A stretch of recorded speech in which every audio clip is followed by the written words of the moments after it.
middle of nowhere. And today you see either a 120 or 121-year-old break action double barrel shotgun.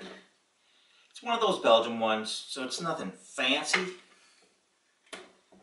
Like, it's got its issues where this one here, yeah, it doesn't like to stay locked. And from what I noticed, the firing pin will not go all the way in. It is the type that has the old school Damascus barrel. It's not. Well, if you want to call it Damascus, it is Damascus. But it's one of those twist type barrels. From what I know, okay, so what I have here, it's from the M&L Firearms Manufacturing Company Limited, Liege, Belgium. That's all I know about that company. I couldn't find anything really much about it, that they're just a manufacturing company that just made them for Belgium, or Liege, or whatever. It is a double hammer. That one works. So each trigger, back trigger being your left one. And this here, because if I could get it to just, it's because it's so messed up right now. There, I can touch it, and then it's just like it's a hair trigger. Like when I say hair trigger, you breathe at that thing and it does it, or it'll do it on its own. It is very simple to take apart. Obviously you see mine just stand here. It's just because I got the glass table. So the fastest way, taking the main thing apart, it's got its issue, it's broken, it's old, and that's right here. It doesn't like to fit all the way. Quickest way, just pull up on your foregrip. There's a little spring inside there. Yeah, I'm missing a screw here and two here. It came like this. I literally got it only a couple days ago. I've already taken it apart to check it out, see what's going on. There's a serial number there for it. There's a serial number there for it. As well, I'm just going to put this face down so it doesn't roll all around. And, just like that. And there's a serial number right there for it. These are all matching numbers. So, this is one full gun. What I'm going to do is I'll bring it in and I'll show you some proof marks and stuff like that. So what I have here, first an easy one is show you,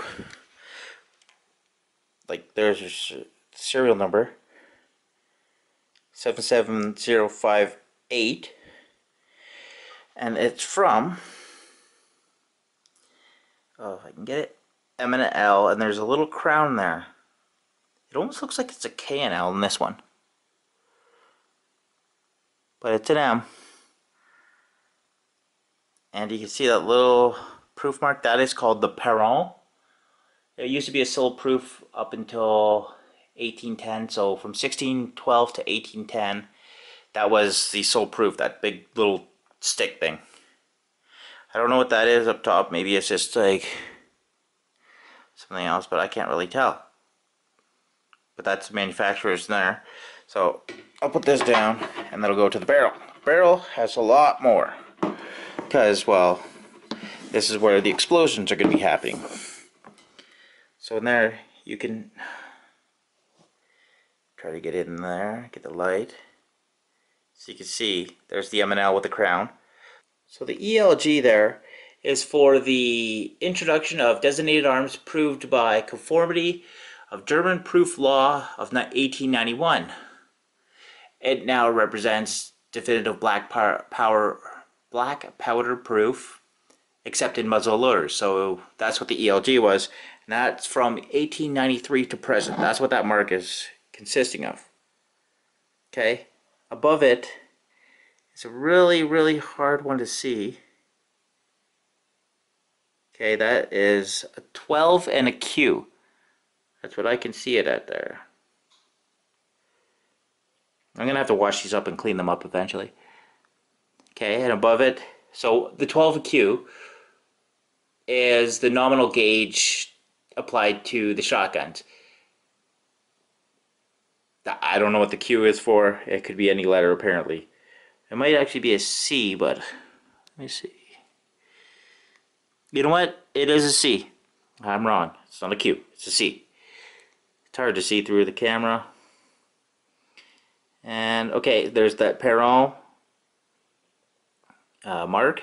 So the proofing of, and that's inspection of a breech system after 1853 is what that mark means.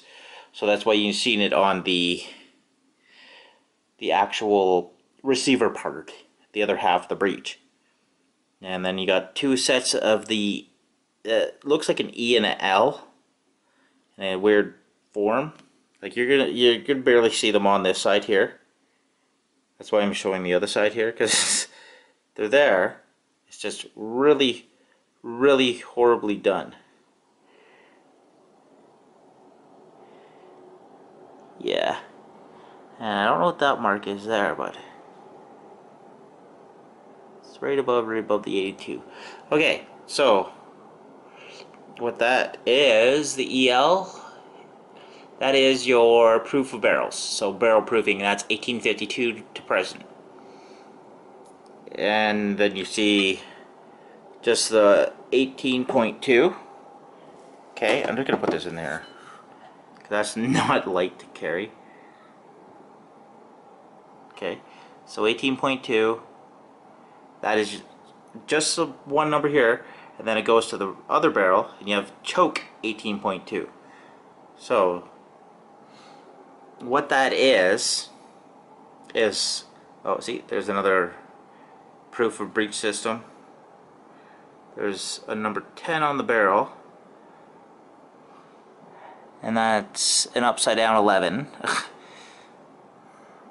Here, I'll flip it upside down so you get right side up for you, so you can see that is at 11, but everything's upside down.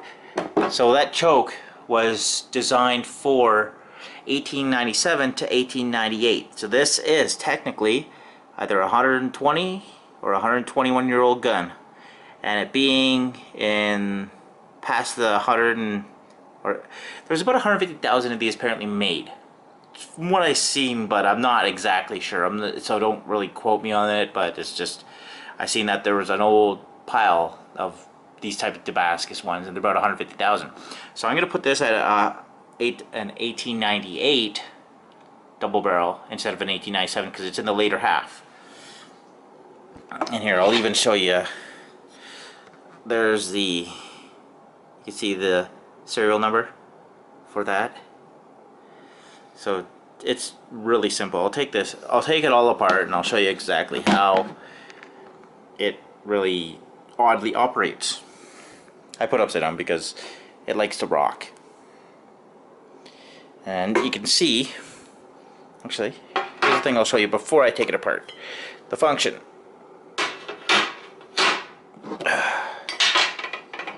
Okay. So you can see that really up close. You cock a hammer back and you fire it, right? Okay, well this one here, you can see, once the stupid thing focuses,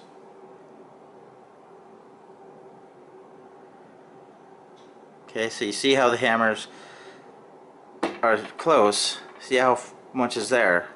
Okay, when I push this forward, you see it comes out quite a bit. Now when I push the other one forward, you see how small that comes out? Comparison. So this will not actually fire off around on the other side. A little bit of etching in there. Down the upper, oh, it's on this bolt. There you can see a little etching. It's not a bad design. It's like, it looks nice. And there's yeah, the checkering for that there.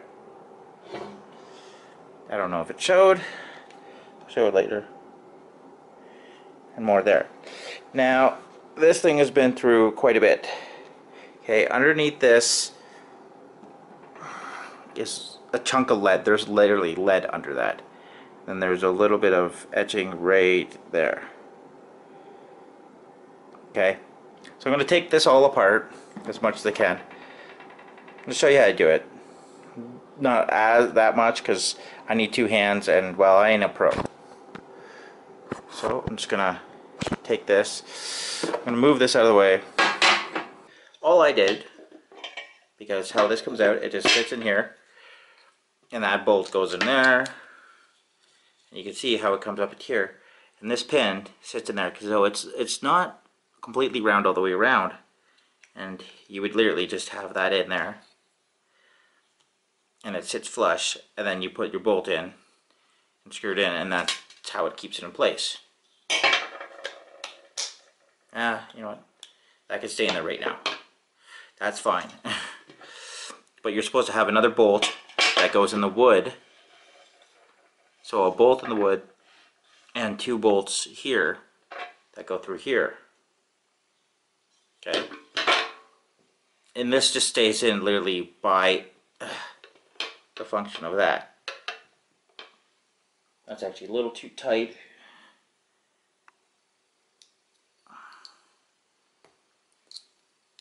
I don't like it how it bees.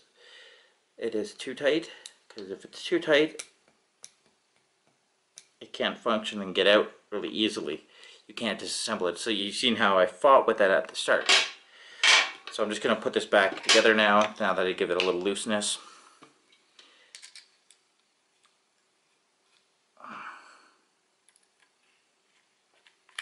Just because I want to keep these parts all together.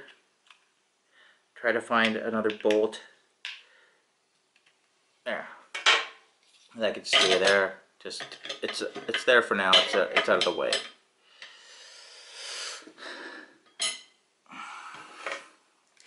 This, on the other hand, it's a little harder to do. Whoever did this messed up, and they put in the wrong bolt. This is not the right bolt. This bolt on the one side here, the left hammer, is not the right bolt. It's constantly stripping, and like, yeah.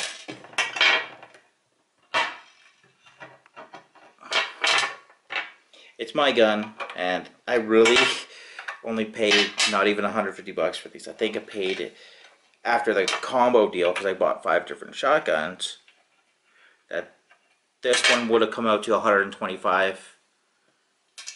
Just remember which one's which. As you can see, that bolt does not look like that one. Screw, whatever you want to call it. Just a light lift.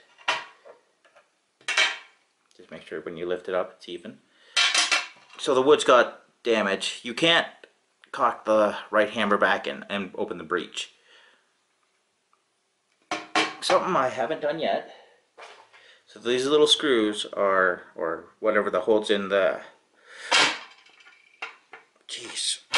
Come on. They're only a 1/4 inch, so they're not super big.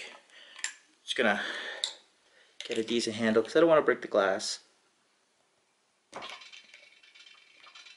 No, it's because I'm an idiot. I'm trying to tighten it, but I don't need to because it's the other way.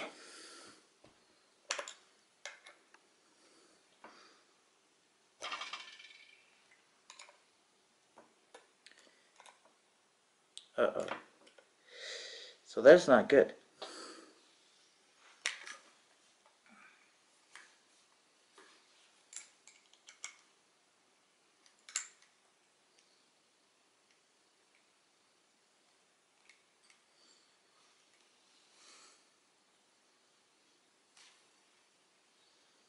There we go. A little bit of manipulation.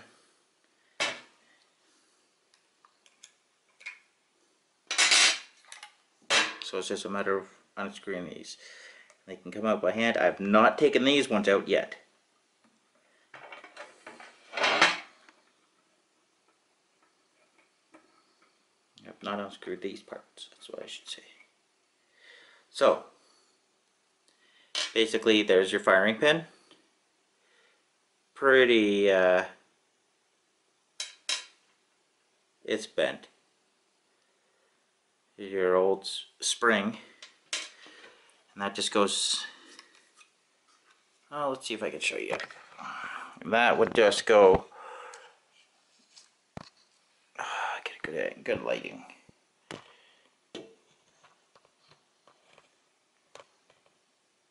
In there. Then it comes out there, but that is so nasty. I'm just gonna pull out the other one anyways because that one is damaged. It is not big enough to maintain a breach, or sorry, maintain a hit on the actual spring itself. So knowing which set goes with which, always keep them together. So the issue I'm having right now is this bolt. If you look at it, oh, a little bit down there.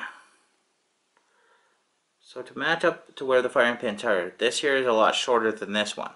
So I have to make one that's this, and I'm going to make a hardened pin, hardened firing pin. Yay. It's not something easy, especially on a gun that's over 120 years old. If anything, I could just switch out the firing pin to make sure each barrel is firing off. But even then, I don't want to be using the right barrel because it's such a hairpin, or sorry, not hairpin, but hair trigger. It's deadly. I have not gotten off the hammer. I'm just gonna make it easy on myself and take my drill and go out reverse wise. I should not be on 2, I should be on 1. This will take a longer. Done.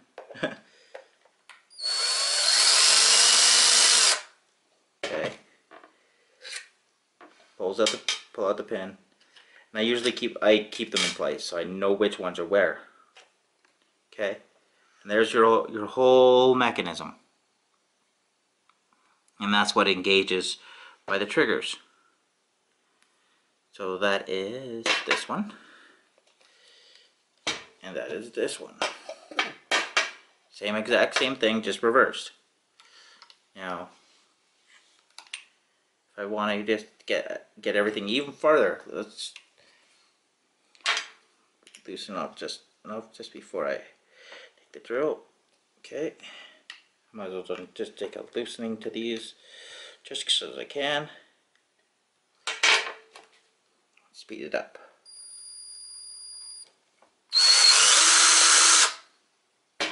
Done. So I know the bolts are for certain places.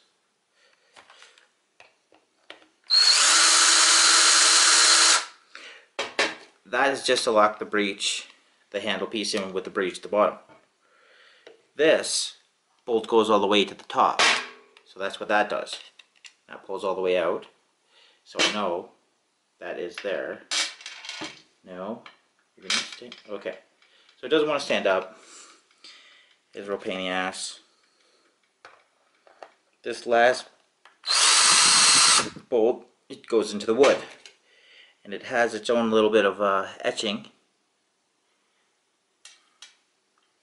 And the easiest thing with this, okay, so it can't come off right yet, can it?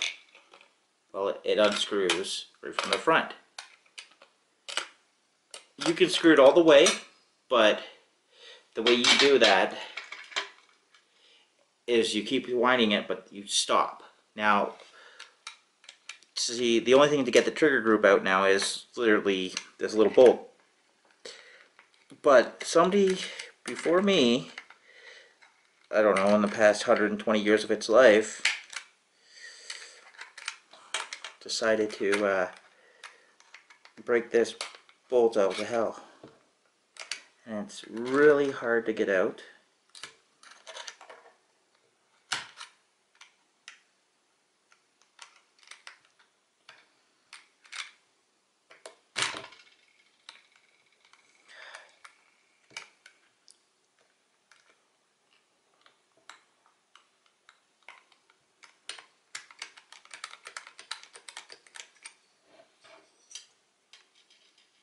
So,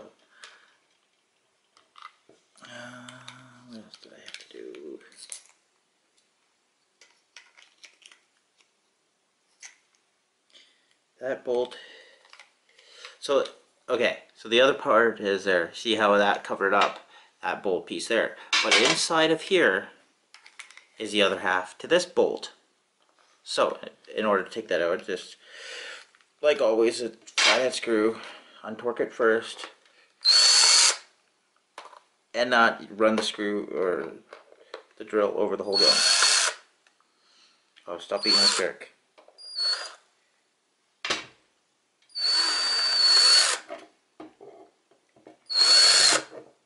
Get in there, you piece of crap. Okay, you're a pain in my ass. You're not done yet, but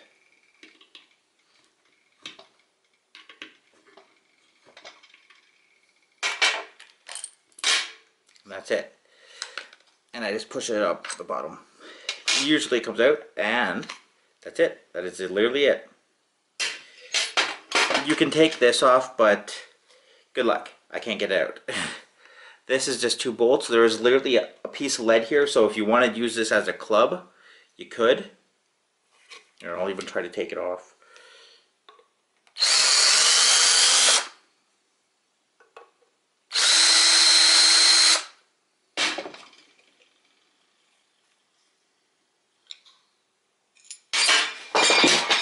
There we go. It's a plate of steel. It's really rusty on the inside, so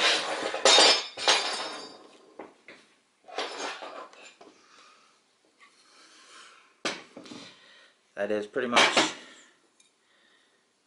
your full disassembly. Put those with that because I know it's with that. And there is that piece of lead. So there you go.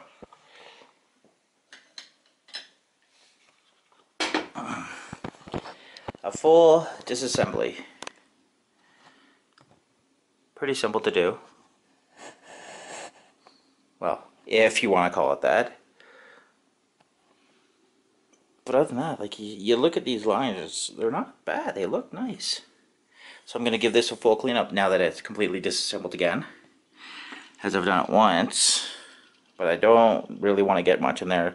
So if anything, I'm going to get cleaner in there and a little bit of oil, and then because I've got my action cleaner from before. Yeah, I've pulled out these pins. So those there, you can see. If it zooms, wait till it zooms in. Come on, focus, man. Right, we don't got to wait till Christmas. We want it now. There's the 11. And see if I can get the other one. Okay, you're gonna be a pain, so I gotta pull it out and show these are both from the same gun. It's literally, I'm just pulling this pin out, or pushing it in, pulling it out through the bottom, and there's that one that I need, and there you go. You can see there's the 11. Same as the 11. That's right out there. Yep, that is. Oh, now there is a little mark right here.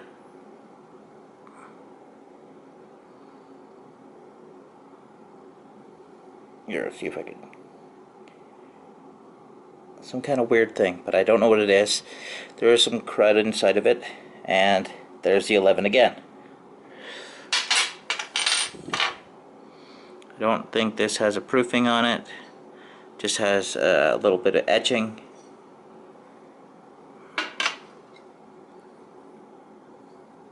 And same with the other side.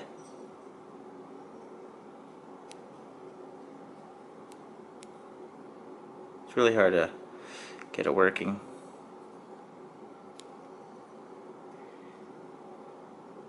Yeah. Oh, good old leaf spring stuff. That's a screw right in from there. That's just a pin to keep that in place. And so is that. A pin that you don't get to see on the outside, but you see it right there. And that screw there holds in part of the trigger mechanism, and the other one right there. I don't want to take this apart because I don't really want to run into the problem of not getting that back together, because it's already under spring tension, and I don't want to be messing with it. It's a 120-year-old gun. Don't mess with guns too much. Just clean them, put them back together, and restore them. So I'm gonna clean my gun, and that'll be in the next video. It'll be a short one because I'm just gonna show you a bit of cleaning here, a bit of cleaning there. I'm Duff from Middle of Nowhere. That's my old school double barrel. It is what it is. Don't cheap Belgium, but you know what? It's history. I like history. That's what I'm after. So, like, subscribe, comment, and let me know anything if you know anything about these guns, because I really want to know. I'll leave the link in the description of all the information where I found it. And like always, have a good one.